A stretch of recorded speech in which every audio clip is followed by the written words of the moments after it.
बाद से आप देख सकते हो 2025 के चेंजेस के बारे में। और तो इसका जो राइडिंग पोस्चर है, this is one of the best motorcycle ever I have seen in riding posture. इस फाइबर फिनिश की अब हम बात करते हैं और इसके बॉडी टाइप के बारे में बात आते हैं। दूसरी चीज़, अगर आप देखते हो ना, आपके पास कोई ऐसा बंदा है जो 24/7 आपके साथ राइड करता है, तो ये है भाई इसका पिलियन सीट। ये रहा भाई, यहाँ पे इसका TCS कंट्रोल, ट्रैक्शन कंट्रोल अभी ऑन है। So guys, welcome back again in our new YouTube video. Recent video में आप लोगों ने देखा होगा, जो इससे प्रीवियस वाली वीडियो थी 2025 का मैंने ओवरऑल रिव्यू बताया था। बट ये वीडियो अब जो होने वाली है, एक राइड रिव्यू होने वाली है। क्योंकि अगर मैं बता दूं, इस वीडियो में हम बात करेंगे 2025 के चेंजेस के बारे में और 2023 या 24 वेरिएंट में क्या चेंजेस आते थे, और राइड रिव्यू R15 का कैसा रहने वाला है। मैं स्टार्टिंग में बेसिक्स में ही बता दूं, जो कि ओल्ड वाली R15 है और हमारी न्यू वाली R15 है, दोनों में कोई डिफरेंस नहीं है। इसमें भी आपको TCS मिल जाएगा, ट्रैक्शन कंट्रोल सिस्टम। इसमें भी आपको ड्यूअल चैनल ABS मिल जाएगा। आपके track mode, street mode, road mode, सारी राइडिंग मोड्स मिल जाएंगे। अदर जो भी बेसिक फीचर्स है, जैसे कि आप देख सकते हो, इसमें कूलेंट का टेम्परेचर, ईच एंड एवरीथिंग, तो सारी डिटेल्स वगैरह तो आपको इसमें वही मिल जाएगी। बट आज हम बात करने वाले R15 के रिव्यू के बारे में। एंड 2025 की R15 में भी आगे में आपको 2 DRS देखने को मिल जाएंगे, बीच में हेलोजन प्रोजेक्टर हेडलैम्प्स देखने को मिल जाएंगे। ओल्ड वाली में भी आपकी USD फोक्स है, same pattern with golden things. इसमें भी आपको वही चीज़ है। बाइब्रेक के कैलिपर्स उसमें भी है, ब्रेक की जितनी रेडियस है और ब्रेक पैड्स जितने mm के है, वो सारी चीज़ें भी उसमें है। जितने mm का पेट्रोल डिस्क है, उसमें भी डिस्क है। और डिस्क की भी डिज़ाइनिंग प्लेट्स की वही है, एलवाइज की भी डिज़ाइनिंग वही है।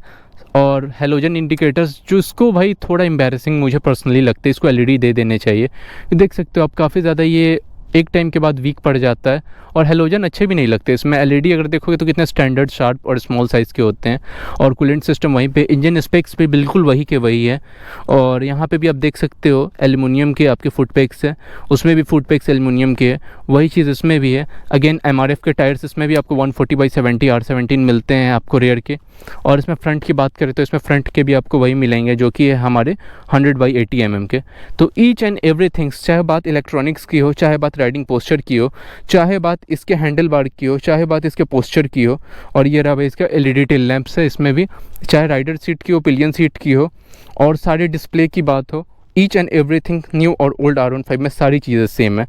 क्योंकि देखो, अगर अपडेट्स नहीं है तो ऐसा नहीं कि उन्होंने बिगाड़ा है, तो सारी चीज़ें बहुत ही ज़्यादा बेटर है। बस एक चीज़ चेंज हुई है, जो कि डिफरेंट कलर ऑप्शंस, जो कि बहुत ज़्यादा बेटर और बहुत ही खूबसूरत है। न्यू वाली R15 में मेटेलिक ब्लैक जो कलर है, जो कि ग्लॉसी फिनिश में आता है, जिसका नाम बस मेटेलिक ब्लैक है, वो मुझे पर्सनली बहुत ज़्यादा पसंद आया।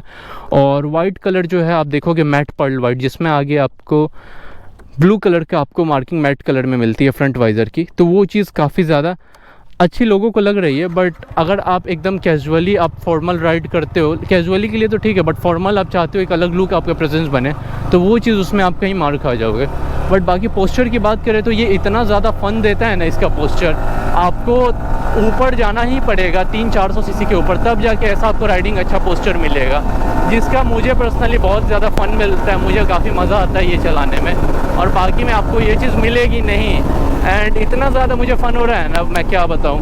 बहुत लोग बोलते हैं कि शोल्डर एंड आर्म्स पेन होते हैं, भाई बिल्कुल भी, मैं सच बता रहा हूँ। आप बस 1 वीक आप वेट करो, उसके बाद ये बाइक आप हैंडल कर लोगे, यूज़ टू हो जाएगी, उसके बाद आपके साथ ये पूरा सेम चीज़ हो जाएगी, आपको फिर प्रॉब्लम नहीं होगा बिल्कुल भी। सो गाइस, सबसे पहले मैं बात करूंगा इसके राइडिंग पोस्चर के बारे में।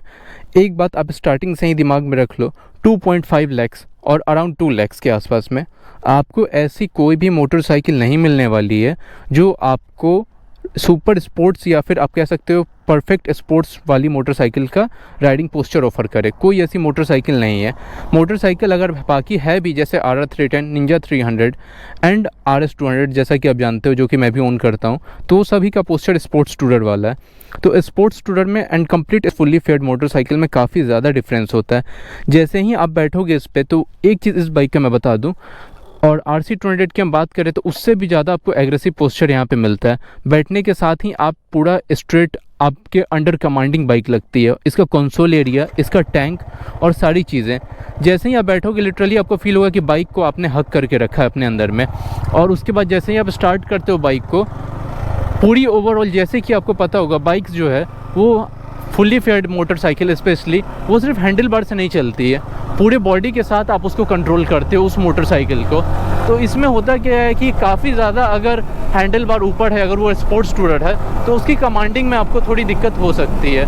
बट अगर मैं बात करूँ इस मोटरसाइकिल के बारे में, तो अगर मैं पावर डिटेल सारी चीज़ें साइड कर दूं, तो इसका जो राइडिंग पोस्चर है, this is one of the best motorcycle ever I have seen in riding posture. इसके बाद एक अकेली वैसे ही बचती है सिर्फ RC200। तो अगर आप दूसरी ऊपर नहीं जा रहे हो, अगर 6R नहीं देख रहे हो, R6 नहीं देख रहे हो, and Aprilia RS457 and other motorcycle जो भी है, तो अगर आप एक डिस्परेट राइडर हो जो कि सिर्फ पसंद करता है राइडिंग पोजीशन को, तो ये मोटरसाइकिल के अलावा आपके पास कोई दूसरा ऑप्शन बचेगा नहीं, क्योंकि इसको आप अपने बॉडी से कंट्रोल करते हो। और ऐसा पोस्चर है कि बाइक बिल्कुल लगता है कि आपको ये कमांडिंग है, आपके अंडर में आपने इसको कमांड कर रखा है। तो आज मेरा शूट करने का पर्सपेक्टिव यही है कि 2025 में आपको क्यों R15 परचेज़ करना चाहिए और क्यों नहीं परचेज़ करना चाहिए। मेन देखो, अगर मैं बात करूँ 2025 में R15 परचेजिंग के बारे में, तो आप लोगों को मैंने एक सबसे पहला ऑप्शन जो है वो सामने रख दिया है, जो कि है आपका यहाँ पर सबसे मेन, और वो चीज़ है हमारी क्या, कि हमारी इस मोटरसाइकिल की राइडिंग पोस्चर के बारे में, जो कि इस रेंज में कोई तो ऑफ़र करती नहीं है। एंड सेकेंड थिंग की अगर हम बात करें, अगर आप 2.5 लाख रुपीज़ डाल रहे हो किसी मोटरसाइकिल में या 2 लाख एबव डाल रहे हो, तो दूसरी बात आती है रिलायबिलिटी की। तो R15 अगर रिलायबिलिटी की बात करें तो उससे अच्छी रिलायबिलिटी यामाहा पर के अलावा कोई चीज़ शेयर करती नहीं है। चाहे अगर हम बात करें इसके पैनल्स के बारे में, या हम बात करें इसके बॉडी फ्रेम फाइबर क्वालिटी के बारे में, या हम इसके इंजन रिफाइनमेंट के बारे में। जैसा कि अभी मैं लोअर RPM पे 3, 4, 5 हज़ार RPM पे तो कोई वाइब्रेशन फील नहीं होता, बट एकदम अगर मैं जाऊँ, देखो अभी यहाँ पर मैं 11,000 RPM के बाद जाता हूँ, तब थोड़ी सी, ज़्यादा नहीं, हल्की सी सीट और थाइज़ के पास थोड़ी सी वाइब्रेशन फील होती है, जो कि कोई ऐसी बड़ी बात है नहीं इसमें। और R15 के साथ अगर मैं बात करूँ कि 2025 में क्यों ख़रीदनी चाहिए, तो अगर आप बाकी मोटरसाइकिल्स देखते हो, लेकिन अगर आप अपना पैसा डाल रहे हो और अगर रिलायबिलिटी देख रहे हो, तो R15 एक ऐसी मोटरसाइकिल है कि आज भी आप अगर मार्केट में V2 देखते होगे ना, तो आपको वो अच्छी कंडीशन में दिखी जाती होगी। It's obviously depends on owner, तो ओनर ने किस तरीके से रखा है वो भी मैटर करता है। बट रियलिटी अगर मैं बात करूँ इस मोटरसाइकिल के बारे में, तो रिलायबिलिटी किंग है यामाहा, और परफेक्शन उसकी इंजीनियरिंग आप जानते ही हो। तो राइडिंग पोस्चर जो है इस मोटरसाइकिल का सबसे बड़ा प्रॉस है, जो बाकी मोटरसाइकिल्स में नहीं मिलता है। देखो, और ये चीज़ जो है ना, ये दूसरे राइडर्स के लिए क्या हो सकती है कि दूसरे राइडर्स के लिए ये ड्रॉबैक भी हो सकती है। तो अगर जो लोग ये देख रहे हैं कि उनको कंफर्ट चाहिए, तो then go for sports tourer. Sports motorcycle आपके लिए है नहीं फुल्ली फेयर, क्योंकि उसका आपको वो राइडिंग पोजीशन थोड़ा कंफर्ट दे सकता है, बट वो एकदम हाई एंड कॉर्नर्स पे आपको उतना कॉन्फिडेंस नहीं देगा, और ना ही वो आपको इतना ज़्यादा बिल्कुल फील होगा कि बाइक मैंने कमांड कर रखी है। कंफर्ट तो देगा ही, बट जैसे ही आप उससे थोड़ी एग्रेसिव राइडिंग स्टार्ट कर दोगे, तो वहाँ पर वो चीज़ फिर आप लूज़ करने लगोगे। तो अगर आप एक प्रॉपर राइडर हो, या फिर आप राइड प्लान करने के लिए मोटरसाइकिल ले रहे हो, then this bike is for you. इस फाइबर फिनिश की अब हम बात करते हैं और इसके बॉडी टाइप के बारे में बात आते हैं। मैंने आप लोगों के साथ इसका राइडिंग पोस्चर शेयर कर दिया है, जो कि सबसे बड़ी चीज़ है इस मोटरसाइकिल की प्रॉस की एंड बाकी मोटरसाइकिल के कॉन्स के।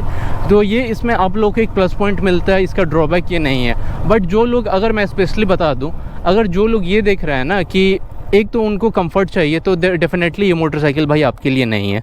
एंड दूसरी चीज़, अगर आप देखते हो ना, आपके पास कोई ऐसा बंदा है जो 24/7 आपके साथ राइड करता है, तो ये है भाई इसका पिलियन सीट। मतलब पिलियन सीट इसमें R15 V2 भी है, V3 और V4 सबकी मैं बात कर रहा हूँ। तो भाई इसकी पिलियन सीट आपके लिए नहीं है, ये पिलियन सीट बिल्कुल कंफर्टेबल नहीं है। अगर आपके साथ कोई ऐसा पिलियन है, आपका कोई फ्रेंड है, पार्टनर है, तो वो क्या है भाई कि अगर आप 2 घंटे 3 घंटे सिटी में या उसके साथ टाइम स्पेंड करते हो, तो आप उसको इस पर बिठा के राइड कर सकते हो। लेकिन अगर आपके साथ एक ऐसा, मान लो बडी है, आपका एक ऐसा कंपेनियन है जो 24/7 आपके साथ जब भी बाइक निकलती है वो आपके साथ राइड करता है किसी भी सिचुएशन में, तो ये उसके लिए भाई नहीं है। तो आप फिर RC200 की सीट देखोगे तो इससे ज़्यादा वो बेटर है, उसमें थोड़ा ज़्यादा आपको स्पेस मिलेगा। इवन ग्रैब रेल एरिया भी है, जिसको आप टाइटली, आपका पिलियन अगर हग भी कर सकता है, जो कि राइड नहीं करता है। अगर जो लोग राइड करते हैं तो उनको फिर पकड़ने की कोई चीज़ ज़रूरत भी नहीं पड़ती है। They will use their body and foot PECS for grip. तो कि आप लोगों को पता ही होगा, जो बॉडी से कमांड करके काफ़ी अच्छा आप ग्रिप बना सकते हो। तो ये चीज़ जो R15 V4 V3 और इवन V2 में भी है कि सीटिंग बाई पिलियन के लिए तो बिल्कुल नहीं है। एंड स्प्लिट सीट है, सीट टाइप की बात करें तो राइडर के लिए तो बहुत ही अच्छी सीट है, स्पेस एरिया भी है। बट यहाँ पे जो हम बात करें ना, तो ये चीज़ पिलियन के लिए नहीं होने वाली है। तो हम लोगों ने बात किया इसके राइडिंग पोस्चर के बारे में, सीट कंफर्ट के बारे में, और अब हम बात करते हैं इसके पावर्स के बारे में, जो मेन थिंग है जो राइडर के लिए मैटर करती है। तो सबसे पहले बात करें भाई R15 के बारे में, तो ये प्रोड्यूस करती है 155 सीसी का इसमें इंजन लगा है, जो आपको 18.4 PS की पावर जनरेट करती है and 14 point something newton metre की टॉर्क जनरेट करती है। तो एक चीज़ मैं बताऊँ R15 के बारे में, बाकी मोटरसाइकिल्स के बारे में जो लिटरली मैटर करती है, एक तो जैसे ही इसका 7000 प्लस आप RPM पे जाओगे, जो इसकी VVA टेक्नोलॉजी है जो वेल्व्स को ओपन करके ज़्यादा एयर इनटेक लेके फ्यूल कंबसन मिक्सचर बनाती है, उसके बाद इसका रिस्पॉन्स फास्ट एंड क्विक आता है। बट स्टार्टिंग में अगर इनिशियल फेज़ में मैं बात करूँ तो जैसा कि अभी मैं दिखाता हूँ आप लोगों को, यहाँ से ये है इसका फर्स्ट गियर,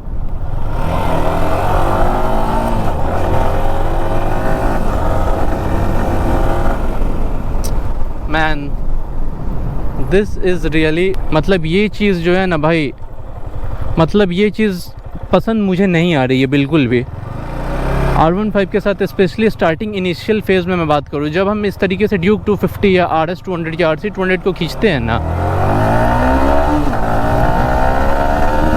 देखो यहाँ से एक बाइक ठीक जा रही है, 7000 प्लस पे एकदम ठीक जाती है, लेकिन स्टार्टिंग के फेज़ में जो है ना बिल्कुल मतलब पावर सर्टेन इनिशियल डिलीवरी नहीं मिलती है एकदम ब्रूटल तरीके से। तो अगर मैं बात करूं भाई, ठीक है आप 5000 6000 के बाद बाइक खींचते हो उस RPM पे, तो आपको डेफिनेटली एक हाईवे या 4 लेन या खाली जगहों पे जाते हो तभी लॉन्च करते हो। बट अगर आप सिटीज़ में चला रहे हो या थोड़ी सी चौली वाली जगहों पे चला रहे हो तो उतना ब्रूटल तरीके से बाइक खींचती नहीं हो, आपको मेन फन चाहिए होता है इनिशियल में। तो इनिशियल में थोड़ी सी कंपैरिजन अगर की जाए ना, थोड़ी सी, तो ये चीज़ आपको इसमें थोड़ी सी आपको दुख दे सकती है, या आपको अंदर से फील होगा कि कुछ ना कुछ पावर की कमी थोड़ी महसूस हो रही है। वो इसमें VVA टेक्नोलॉजी है, तो 7000 प्लस RPM पे आपको वो चीज़ तो अच्छी मिल जाएगी, वहाँ पे आपको दिक्कत नहीं होगा। बट ये चीज़ एज अ परचेजिंग की बात करूँ तो भाई पहले बाइक में सबसे पहले मैटर करती है हमारी बजट, दूसरी बात करती है उसकी लुक्स, एंड तीसरी बात करती है परफॉर्मेंस की।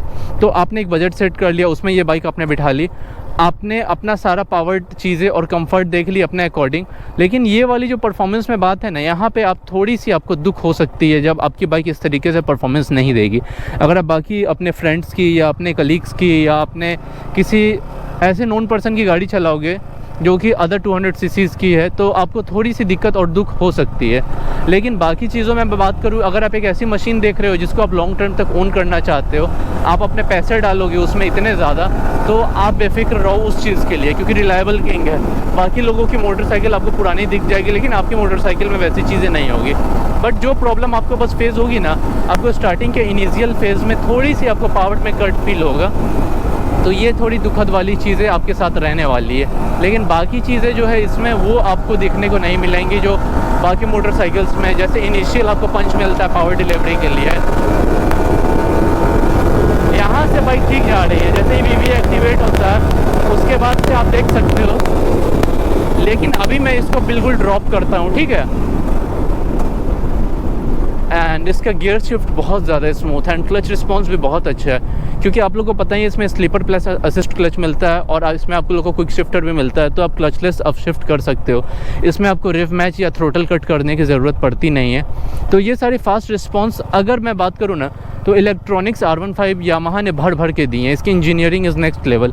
लेकिन बाइक बस एक जगह मेरे नज़रिए से मार खाती है, दो जगह, जो कि है यहाँ पे इसका राइडिंग पोजीशन जो पिलियन राइडर है उसके लिए, और दूसरी चीज़ मैटर करती है इसकी भाई इनिशियल की जो पावर है। जैसे कि अभी मैंने फर्स्ट गियर में लगाया, बाइक मैंने बिल्कुल खड़ी कर दी, ठीक है, अभी आप नोटिस करना, मतलब जब मैं 7000 से ऊपर जाऊंगा तो रिस्पांस दे ही रही है स्टार्टिंग में, बट थोड़ा सा मेरे को थोड़ा ड्रॉप फील होता है। स्पेशली ये सभी R15 के साथ मुझे फील होता है, चाहे वो V2 हो या V3 हो या V4 हो। तो राइड रिव्यू आप लोगों ने देख लिया। अब हम बात करते हैं इस वाली वेरिएंट की जो R15 है। ये है मेरे पास 2023 की वेरिएंट और अभी चल रही है 2025। तो दोनों R15 में कोई डिफरेंस है नहीं, TFT उसमें भी है नहीं, इसमें भी आपको LCD मीटर मिलेगा, उसमें भी LCD मीटर मिलेगा। इसमें भी आपको 155 सीसी का इंजन मिलेगा, लिक्विड कूल्ड 4 स्ट्रोक, इसमें भी वही मिलेगा। बॉडी टाइप की अगर बात करें तो इसमें वही पोस्चर मिलेगा उसमें भी आपको वही पोस्चर मिलेगा। पोस्चर का मेन डिफरेंस देखने को मिला था R15 V2 और V3 के जो जनरेशन्स आए हैं वहाँ से, तो आपको पोस्चर में भी कोई चेंजिंग देखने को नहीं मिलेगी। सेकंड चीज़ मैटर कर रही है, जो आपको प्रॉब्लम यहाँ पे हो रही है वो एक चीज़ है कि अगर TFT मिल जाता भाई तो मज़ा आ जाता, लेकिन इलेक्ट्रॉनिक्स जो इसमें वो इसमें भी है। इसमें भी आप लोग को क्विक शिफ्टर यहाँ से मिलता है, आप लोगों को इसकी मैकेनिज्म देखने को यहाँ पे मिल रही होगी। तो क्विक शिफ्टर इसमें भी है, क्विक शिफ्टर उसमें भी है। और दूसरी चीज़ जो है भाई, यहाँ पे इसकी स्विच असेंबली देख सकते हो आप। स्विच असेंबली की भी वो सारी वही चीज़ें, यहाँ से आपका ऑफ ऑन, और यहाँ से आप प्रेस करते हो तो ये चीज़ किल स्विच आगे ऑन हो जाती है। और दूसरी चीज़ आप बात करते हैं, ये रहा भाई इसका यहाँ पे buttons control trip and info का, जिसका यूज़ करके आप यहाँ से अगर हम इन्फो ऑन करेंगे तो सारी इलेक्ट्रॉनिक्स आप जानते ही हो इसमें भर भर के। ये रही इसका भाई एवरेज बाइक कितनी अभी निकाल के देगी इस कंडीशन में जैसे राइड हो रही है। और ये रहा भाई यहाँ पे इसका TCS कंट्रोल, ट्रैक्शन कंट्रोल अभी ऑन है, जो कि काफ़ी हेल्प करता है ताकि ग्रेवल वाली जगहों पे आपकी बाइक स्किड ना करे। लेकिन स्टार्टिंग में इनिशियल पावर उतनी है नहीं तो ये दिक्कत होगी नहीं, बट जो भी बिल्कुल एकदम बोल सकते हो न्यू राइडर्स हैं, न्यू भी है, तो उनके लिए ये चीज़ काफ़ी हेल्पफुल रहने वाली है, क्योंकि एक्सीडेंटल थिंग्स कभी भी हो जाती है। और दूसरी चीज़ यहाँ पे है भाई हमारी, ये देखो, ये रही हमारी कूलेंट की टेम्परेचर 95 डिग्री सेल्सियस अभी दिखा रही है। और ये रही हमारी ट्रैक मोड, और ये रही भाई हमारी, उसके बाद आ जाती है स्ट्रीट मोड। तो मोड्स भी सारी चीज़ें हैं। ट्रैक मोड्स में मेनली बेसिकली ट्रैक मोड यहाँ पे है, तो उसमें आपके साथ है क्या कि जैसे ही आप ट्रैक मोड में अपनी बाइक को चलाते हो तो ट्रैक मोड में पीछे वाला जो ABS है वो ऑफ हो जाता है, और इसकी जो पावर डिलीवरी है वो थोड़ी फास्ट हो जाती है। और ये टेक्निक बेसिकली काम आती है सिर्फ रेस ट्रैक्स पर ही, क्योंकि जब कॉर्नर्स पे हम टर्न लेते हैं तो उस टाइम पे बाइक को हमें काफ़ी इन करना पड़ता है ब्रेक लाइंस लगाकर, क्योंकि जितने शॉर्ट रेडियस में हम अपने टर्निंग लैप्स को कवर करेंगे तो उतना ज़्यादा हमारा टाइम बचेगा। जितना जल्दी हम अपने लैप को कवर करेंगे उतनी अच्छी पोजिशनिंग आएगी, ऑब्वियसली आप रेस जीत जाओगे। लेकिन ऐसे डेडली टर्न्स हमारे रोड्स पे नहीं आती है, और ना ही ऐसी कोई डेडली टर्न्स हमें इसकी ज़रूरत पड़ती है। तो ये चीज़ आप ऑफ ही रखो, तो रियर ABS को ऑफ ऑन करके रखो, ऑफ नहीं रखो तो ज़्यादा बेटर रहेगा आपके लिए, सेफ्टी भी रहेगी और सारी चीज़ें आपके लिए हेल्पफुल रहेगी। तो ये बहुत ही अच्छी लगी है मुझे।